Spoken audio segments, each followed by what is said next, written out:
O Janone está sob efeito de droga, presidente. Deputado, por gentileza, nós já estamos acostumados ao comportamento do deputado.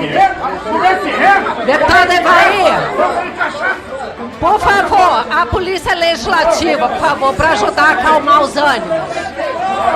Por gentileza, eu peço que a Polícia Legislativa ajude a acalmar os ânimos.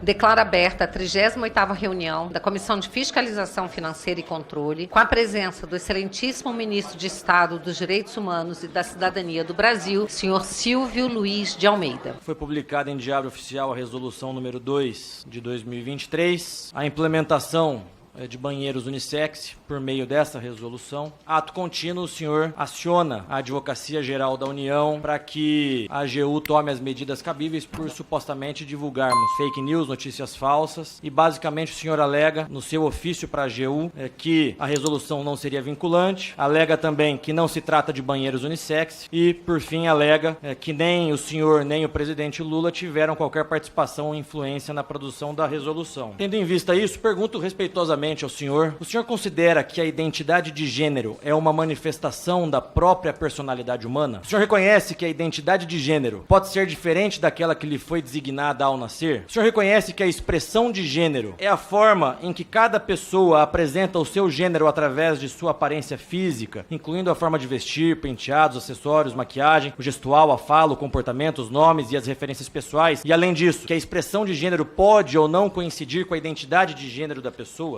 Primeiro, o senhor começa falando sobre a resolução número 2, 19 de setembro de 2023, que o senhor e outras pessoas fizeram a afirmação de que seria a implementação ou a decretação de banheiros unissex. Pois bem, mas basta ler o texto da resolução. Primeiro que a resolução ela não fala disso em momento nenhum. O Conselho Nacional das Pessoas LGBTQIA+, é um conselho, como tantos outros conselhos que compõem o conjunto de participação social do governo federal, um conselho que tem autonomia. Ele é um conselho de natureza consultiva e deliberativa. As deliberações desse conselho, elas não têm caráter vinculante. Por isso, muito me estranha, deputado, o senhor, que é um deputado federal, protocolizar um pedido de sustação por meio de um PDL de uma resolução que tem caráter consultivo. Então, ou seja, se por acaso o seu pleito for deferido, o senhor vai sustar o nada. Isso não é uma decisão. Isso é uma recomendação que pode ou não se tornar uma orientação para uma política pública. Eu acho que, nesse caso, nós temos que buscar as instâncias institucionais para resolver os eventuais problemas. Por isso que fiz o que fiz, acionei a AGU, e, na verdade, quem vai decidir isso não sou eu, quem vai decidir isso, se for o caso, são as instituições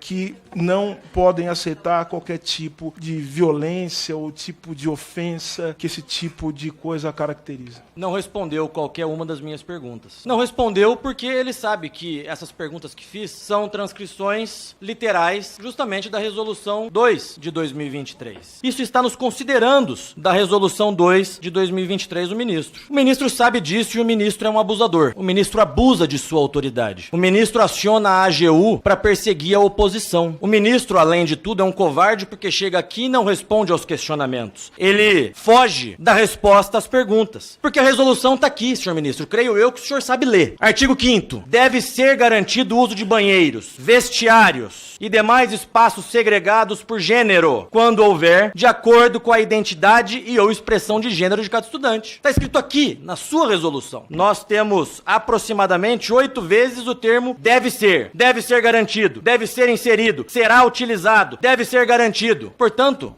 é vinculante. Que a ANTRA, a Associação Nacional de Travestis e Transsexuais, que faz parte desse conselho, quando emitiram a Resolução 2 de 2023, comemorou o uso do banheiro unissex. Tá aqui no Instagram da ANTRA. Ou seja, o ministro nos acusa de cometer fake news, comete abuso de autoridade, será denunciado por isso, só esqueceu de combinar com os russos, com as próprias entidades LGBT que fazem parte do conselho, por ele criado e por ele controlado. Eu acredito que nós dois saibamos ler, mas eu acho que o único único que não entende nada sobre direito aqui é o senhor. O senhor não tem a menor ideia do que é isso. O senhor, não, o senhor é tão primário que na hora de ler o senhor, não sei se o senhor é formado de direito, mas provavelmente não. O senhor lê a... Presidente, está interrompendo o ministro. Presidente, O idiota aqui só um minuto, por favor. falou, ninguém interrompeu ele. Deputado Janones, aqui, essa presidência não admite interrupção. Pra O qualquer ministro está lado. sendo interrompido e Vossa Vou Excelência chamar deputado está inerte. por O ministro gentileza. foi ofendido. Deputado, O por deputado... gentileza. Deputado. Aí ele pode ofender de Vossa Excelência está chegando hoje a essa comissão. Eu peço. Isso Nem não mesmo faz eu ter peço. menos nem mais Não, direito do que não, Vossa mas Excelência. eu peço Baixa o tom pra falar Eu peço comigo. que Vossa Excelência, Fala direito eu com peço mulher, que Vossa seu sem vergonha. Excelência se mantenha Volta pro no Xiré, nível, eu peço que Vossa Excelência se mantenha no nível É um de todos machista os esse cara deputados aqui, é um dessa machista. comissão. Por gentileza. Me chamou de Ministro, louca, eu mas peço ele é um apenas a machista. Vossa Excelência. Eu peço apenas a Vossa Excelência que não faça ofensas a um deputado. Não é o seu papel aqui para responder perguntas, não para ofender os parlamentares. Eu só não vou admitir, deputado, ser chamado de covarde, ser ofendido aqui, não vou me calar diante disso. Mas A é senhora- covarde, sim. A senhora não me peça... Excelência tá a sendo senhora não me peça parcial. pra ser ofendido eu e ficar calado. Ministro, eu não fui ouvi cha- ofensa a Não, Vossa Ele foi Excelência. chamado de covarde e de Eu analfabeto. fui chamado de covarde. Não. E é Vossa covarde, Excelência, sim. é óbvio Se eu que ele for não chamado Por de covarde favor, e deputado analfabeto, eu não Janones, vou admitir. Vamos continuar aqui. Vossa Excelência não sem, vai me chamar. Nós vamos continuar aqui. Eu fui chamado de covarde e sem analfabeto. ofensas. Por gentileza. Eu ouvi Vossa Excelência dizendo que o deputado Porque não ele sabe me chamou... ler. Não, ele disse que eu não sabia Então, ler, por deputado. gentileza, Ele disse que eu não ministro, sei ler. pode continuar com Não, o seu não, tempo. mas tranquilo. Presidente, tranquilo. só para corrigir. Não, só para eu corrigir. Esse cara quero tá meu falando tempo. até agora. Eu quero meu O tempo. tempo dele já foi. Deputado Janones, por gentileza. Seu tempo já foi. Vou cortar a palavra. Ministro,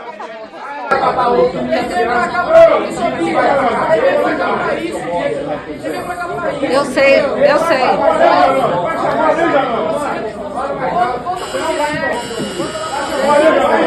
Deputados.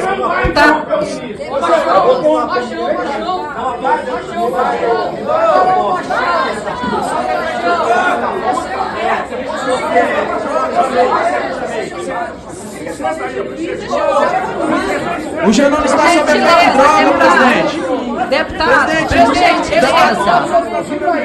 Nós já estamos acostumados ao comportamento do deputado. Deputado Evair, por favor, a Polícia Legislativa, por favor, para ajudar a acalmar os ânimos. Por gentileza, eu peço que a Polícia Legislativa ajude a acalmar os ânimos. Acalmar os ânimos, por gentileza. Deputado Boulos, por gentileza. Eu acho que todos já sabemos o modus operandi. Por favor, deputados. Por favor, senhores deputados. Por favor, senhores deputados. Por gentileza, deputados, nós já conhecemos. Deputados, por gentileza.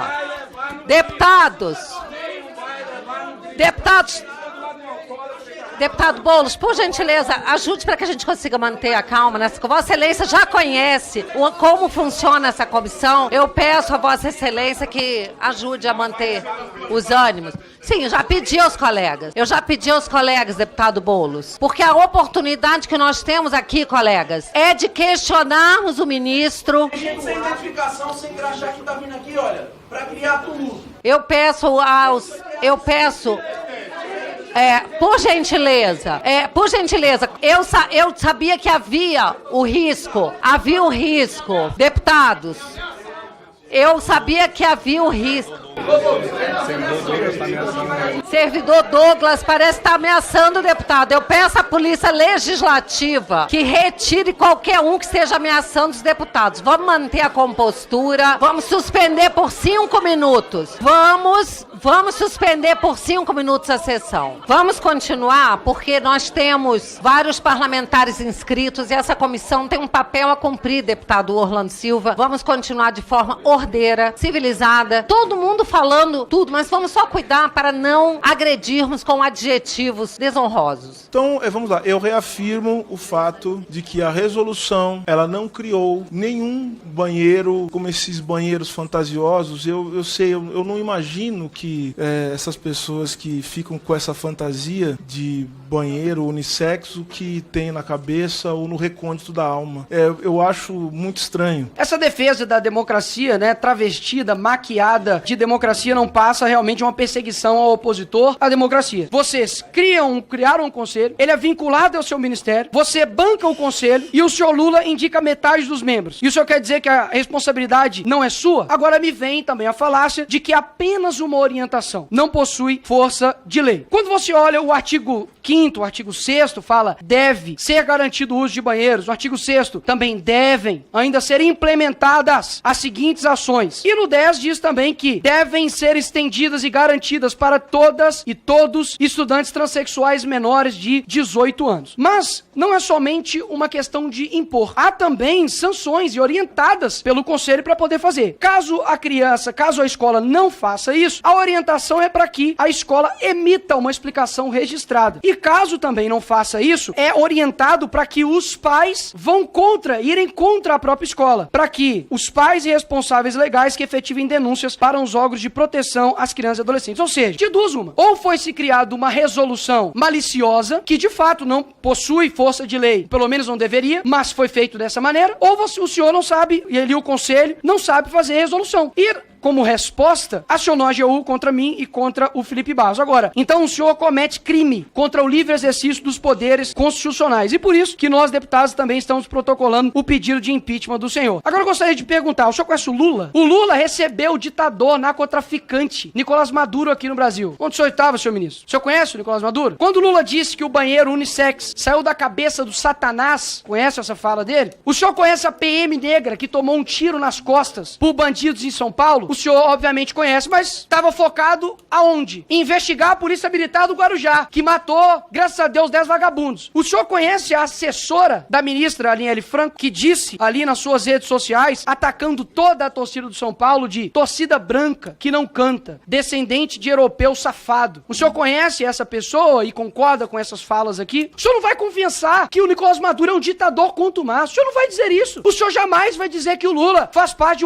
do Foro de São Paulo, que foi fundado por Fidel Castro, que matava homossexuais, segundo a Folha de São Paulo, inclusive. É lógico que o senhor não vai falar isso aqui, porque o senhor já está afundado numa lama ideológica, que o senhor dizer isso, o senhor vai ser descartado, senhor ministro. O senhor muitas vezes é chamado de menino, até pejorativamente, quero dizer que não concordo com isso de moleque ou coisa do gênero, porque na verdade a sua fala demonstra, o cargo que o senhor ocupa também demonstra que o senhor é um homem. E por ser um homem, o senhor deve ser tratado como tal. E deve ser responsabilizado como se responsabiliza um homem. Eu acho, portanto, chamá-lo de menino, moleque, coisa do gênero, apenas ajudam o senhor nessa postura, que parece uma postura, vamos dizer, de um garoto, mas na verdade é de um homem que sabe muito bem o que faz e que deve arcar com as responsabilidades. Eu entendo que o senhor esteja um pouco assustado por conta do fato que o senhor vai ter que, de alguma maneira, já vem respondendo, né? Vai estar respondendo os processos por transfobia, está respondendo uma série de acusações que, obviamente, que não sou eu que vou determinar, mas a justiça brasileira que vai determinar. Eu não tenho problema nenhum. O senhor disse aqui que vai tomar providências em relação a isso. Nós temos, então, um encontro marcado nos tribunais, deputado. Então, o senhor fique absolutamente à vontade e a justiça brasileira vai dizer quem tem razão e quem não tem. Percebe-se a dificuldade do ministro dos Direitos Humanos do Brasil em responder uma pergunta objetiva. O senhor condena Nicolás Maduro? O senhor condena a fala preconceituosa da assessora da Marielle Franco? O senhor condena as ações feitas pelos bandidos ali no Guarujá? O senhor simplesmente não condena isso. Não adianta tentar me descredibilizar e dizer, isso não cola, senhor ministro. Deputado, a minha intenção não é descredibilizar o senhor, porque me parece que o senhor não tem nenhuma credibilidade. Então, eu não tenho intenção nenhuma em descredibilizar. Lacrou, amiga, lacrou. Lacrou, amiga, nossa, lacrou. Senhor presidente. Pelo menos... Lacrou, ministro, parabéns, já pode ser amigo do Janones. Pelo menos Aí sim. Aí sim. Então agora eu passo a palavra ao isso que eu deputado queria falar. Kim Kataguiri. Senhora presidente, senhor ministro, questões sobre requerimento eu irei fazer, mas também farei questões de fora do requerimento. Regimentamente, Vossa Excelência, sinta-se confortável para responder os questionamentos que achar conveniente. Primeiro ponto, é um ponto que eu desejo reforçar, porque acredito que Vossa Excelência não tenha respondido de maneira satisfatória, que é sobre o sumiço de Vossa Excelência quando da vinda do ditador Nicolás Maduro ao nosso país, né? O Conselho de Direitos Humanos da ONU atestou que em um ano você teve 9 mortes perpetradas pelo governo, pelo Estado venezuelano, 58 prisões arbitrárias, 28 casos de tortura e mais centenas de relatos de casos de violações a direitos humanos. Eu quero deixar aqui bastante claro, uma coisa é uma relação institucional e comercial de um país com outro. Outra coisa é endossar politicamente o regime de determinado país, que é o que o presidente Lula faz, diferente das relações institucionais. Então, o meu primeiro questionamento é: por que não houve condenação por parte de Vossa Excelência em razão do cometimento de crimes de tortura, de prisões políticas no regime venezuelano, quando inclusive dentro do próprio Mercosul nós fomos pressionados por lideranças de esquerda, como o presidente Gabriel Boric do Chile, a termos um posicionamento mais duro e sério para que haja eleições livres e democráticas na Venezuela e seus opositores não sejam caçados. Um outro ponto que eu queria questionar a Vossa Excelência é em relação ao aumento do número do cometimento de crimes de estupro, que bateu recorde neste ano, desde que assumiu o governo Lula, do qual Vossa Excelência faz parte. O número só aumentou e não houve nenhuma política pública efetiva. E eu entendo que não faz parte apenas do Ministério de Vossa Excelência, mas também das mulheres, da segurança pública, da justiça e de diversos outros, de agir de maneira integrada para diminuir esses números. E eu pergunto a Vossa Excelência, eu apresentei um projeto para dobrar a pena em todas as hipóteses. Na hipótese do estupro apenas puro e simples, por assim dizer, do estupro com lesão grave, do estupro contra vulnerável. A maior parte dos estupros são contra vulneráveis, são contra menores de idade. Eu pergunto a Vossa Excelência se Vossa Excelência se filia à corrente de determinada corrente filosófica do direito ou das esquerdas que entende que um estuprador é possível que ele seja ressocializado e que, portanto, seria contra o viés do meu projeto, ou que entende que não. Tem o meu entendimento de que o estuprador não é um sujeito que pode ser ressocializado, não é um sujeito que pode ser reintegrado na sociedade, que por isso deve permanecer o máximo de tempo possível na cadeia. Esses seriam meus primeiros questionamentos, ministro. Eu vou pegar o final daquilo que o senhor disse, né? O senhor, ao final da sua reflexão sobre a sua proposta de lei, o senhor disse que é o jeito que o senhor pensa, que pensa de maneira diferente, enfim. E eu, para responder as questões, eu já inicio dizendo o seguinte: certamente, falo isso com todo o respeito que tenho por Vossa Excelência, nós somos homens de concepções muito diferentes de mundo. E que bom que assim o seja, que estamos aqui conseguindo debater e falar no mesmo ambiente, de maneira muito urbana e cordada. Agora, o senhor fala sobre o meu sumiço. Eu quero dizer para o senhor o seguinte, e acho que isso é uma questão retórica por parte de Vossa Excelência. Vossa Excelência sabe que não sumi. Eu vi que o grupo que o senhor faz parte começou... me mandaram isso, né? Que eu sumi. Na verdade, não sumi, eu estava no Brasil, obviamente. Enfim... Só que eu não sou condutor da política externa brasileira, para começar. E, segundo lugar, a política brasileira ela é regida por uma série de ditames constitucionais, no artigo 4º da Constituição, que o senhor certamente conhece, e que dizem que o Brasil ele deve se esforçar para estabelecer o diálogo, né, falando de maneira grosso modo, entre todos os países e buscar a paz, o entendimento. Uma vez que há um conflito que envolve o governo da Venezuela, um governo que faz parte da América do Sul, e o Brasil não deixa de reconhecer a violação de direitos humanos que ocorre na Venezuela, reconhece, assim como reconhece também na Arábia Saudita, assim como reconhece nos Estados Unidos, com a política migratória, e assim como reconhece dentro do seu próprio território. É por isso que nós temos uma série de políticas para minorias, porque nós reconhecemos que o Estado brasileiro viola sistematicamente direito de minoria. Então, nesse sentido, o diálogo com o presidente da Venezuela ou com outros presidentes, ele visa justamente estabelecer aquilo que está previsto no artigo 4º da Constituição, que é a participação do Brasil no cenário internacional com uma postura dialógica. Eu já disse ao senhor e quero repetir, houve uma mesa que foi criada em conjunto com uma série de países e esse conjunto de países determinou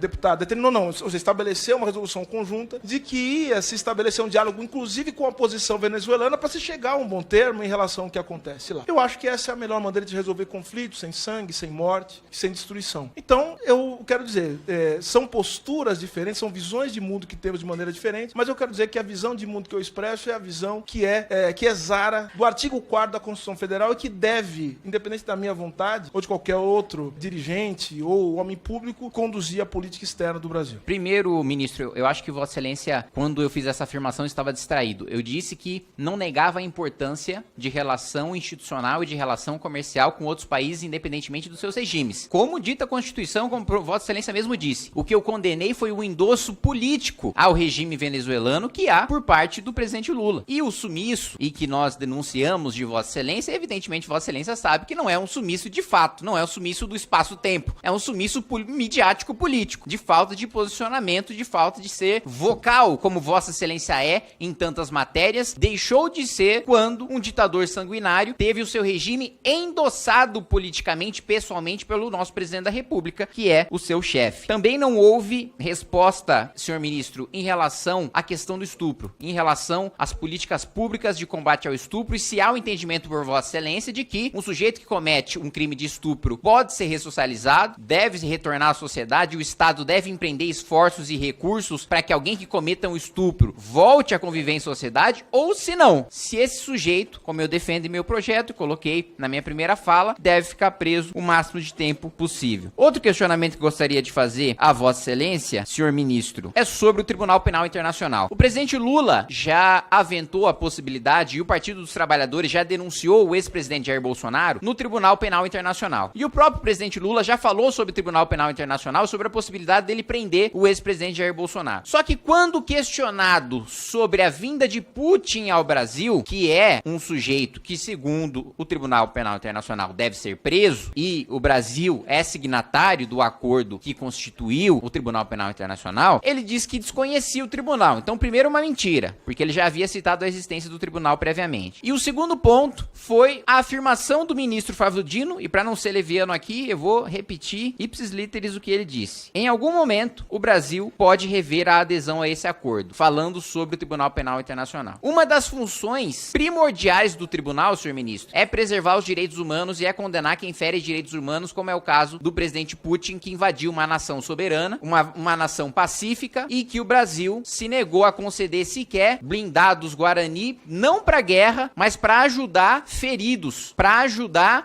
ajuda humanitária para aqueles que estavam sofrendo com a guerra e estão sofrendo hoje com a guerra na Ucrânia. Esses blindados não tinham caráter militar, mas ainda assim o presidente Lula se negou a dar essa ajuda a este país e nós sofremos as sanções internacionais em razão disso. Então eu pergunto a Vossa Excelência corrobora a afirmação do ministro Flávio Dino da possibilidade de nós sairmos do Tribunal Penal Internacional para receber Putin, que também é um ditador, no nosso país, sem que o nosso país tenha obrigação de prendê-lo, justamente porque nós somos signatários do acordo? Em outro ponto, quero questionar a afirmação do presidente da República, e você diz, olha, não é meu papel questionar afirmações sobre o presidente da República. Olha, acredito que o ministro dos Direitos Humanos, ele deve sim prezar pelos direitos humanos dentro da esplanada dos ministérios e dentro do Palácio do Planalto e em alinhamento com o governo de maneira geral. O presidente Lula disse que o conceito de democracia é relativo, tentando relativizar a ditadura que existe na Nicarágua, porque ele compara o Ortega a Angela Merkel, realidades absolutamente distintas, ao mesmo tempo que tenta relativizar também a ditadura na Venezuela. Na minha visão, a afirmação do presidente Lula faz sentido vindo de alguém que relativizou a democracia no seu próprio país, impondo uma ditadura da propina, submetendo o poder legislativo ao poder executivo, pagando mensalmente dinheiro, mesada, para os deputados votarem os projetos do governo, o que é deturpar absolutamente o processo democrático e violar a democracia e relativizar a democracia. Eu queria saber a opinião de Vossa Excelência em relação a isso. E quero manifestar, aproveitando que parte do meu tempo é tempo de liderança e de livre manifestação, e lamentar que haja parlamentar aqui que tenha afirmado, que tenha exaltado Che Guevara, que foi uma figura homofóbica, que foi uma figura racista, sanguinária, uma figura xenófoba. E digo, de minha parte, nem Ustra, nem Che Guevara, nem ditadura de direita, nem ditadura de esquerda, eu tenho um compromisso com a democracia. Agora, o que eu questiono, senhor ministro, a política que eu enxergo no discurso, por exemplo, que levou a eleger o presidente Lula, de diversidade, de participação dos negros e de participação das mulheres. Hoje, no Supremo Tribunal Federal, nós temos uma maioria de homens brancos, héteros, cis, ricos, nomeados pelo Partido dos Trabalhadores em sua maioria. E o presidente Lula nomeou mais um deles, o ministro Cristiano Zanin. Além disso, ainda afirmou que não vai adotar nenhum critério, e eu defendo que não se adote nenhum critério de raça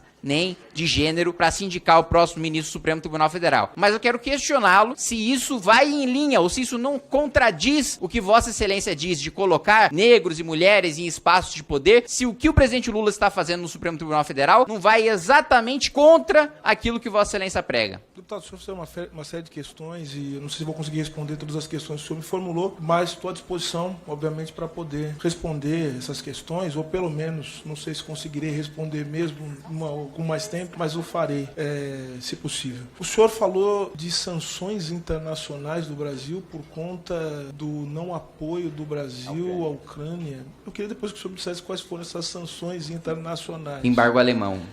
Quais sanções internacionais? Não, porque vejam só. Porque o que eu acho importante aqui é que nós possamos entender, primeiro, qual que é a posição verdadeira do Brasil em relação à guerra da Ucrânia. E, mais uma vez, nós temos posições diferentes sobre a condução da política externa brasileira. O que demonstra também que nós temos uma diferença ideológico-política muito acentuada. Agora, o presidente Lula, no seu último discurso na ONU, ele disse o seguinte: a guerra da Ucrânia escancara a nossa incapacidade coletiva de fazer prevalecer os propósitos e princípios da Carta da ONU. Eu mesmo já tinha escrito um artigo na Folha de São Paulo no ano passado dizendo a mesma coisa. E ele diz: não subestimamos as dificuldades para alcançar a paz, que deve ser, obviamente, o objetivo de todos aqueles que acreditam no mundo em que haja uma concertação em torno do diálogo e da paz. E ele termina dizendo: mas nenhuma solução será duradoura se não for baseada no diálogo. É isso. O ministro embaixador Mauro Vieira, em audiência no Senado Federal, ele disse o seguinte: com relação ao conflito em curso na Ucrânia, temos buscado manter uma posição equilibrada, mas sobretudo construtiva. Condenamos a violação da integridade territorial ucraniana, condenamos no Conselho de Segurança da ONU, assim como na Assembleia Geral das Nações Unidas. Ao mesmo tempo, nos posicionamos contra as tentativas de isolamento da Rússia nos foros internacionais por um motivo muito simples: porque diminuem o espaço de diálogo e reduzem a chance de uma solução negociada do conflito. E foi nesse sentido que as manifestações sobre o Tribunal Penal Internacional foram feitas. Eu respondi essa pergunta antes e já me manifestei sobre isso na imprensa até de maneira exaustiva. Eu disse o seguinte: sobre o ângulo institucional, e foi assim que me manifestei, em momento algum o Brasil deliberou formalmente ou sequer discutiu a saída do Brasil do Estatuto de Roma, ainda mais à luz de uma situação hipotética de cumprimento de mandado de prisão em solo brasileiro, porque eu não sei se você certamente sabe disso. Ainda que haja mandado internacional expedido pelo Tribunal Penal Internacional com base no Estatuto de Roma, isso tem que passar pelas instâncias do Judiciário brasileiro. Então quem decide isso não é exatamente o presidente da República, se vai prender ou se não vai prender. E o presidente, no dia seguinte, ele refez a sua declaração e eu também disse isso. E ele disse: acho que críticas às relações assimétricas de poder e à instrumentalização dos direitos humanos. Esse é o ponto. A crítica às relações assimétricas de poder é o que acontece no campo dos direitos humanos. O ministro Silvio Almeida se ensaboou inteiro e não respondeu objetivamente as perguntas que eu fiz. Vocês viram aí. Principalmente uma pergunta que era muito simples de se responder e que eu insisti nela, sobre estupro. O número de estupros no Brasil, a gente está falando com o ministro de Direitos Humanos. Na minha avaliação, não há violação de direito humano pior do que cometer um crime de estupro. Ou há raríssimos outros casos em que algo tão brutal viola um direito humano. E, portanto, deve ser combatido. Pois muito bem, durante o governo Lula, o número de estupros bateu recorde, principalmente contra vulneráveis, principalmente contra crianças menores de idade, de 14, de 12 anos de idade.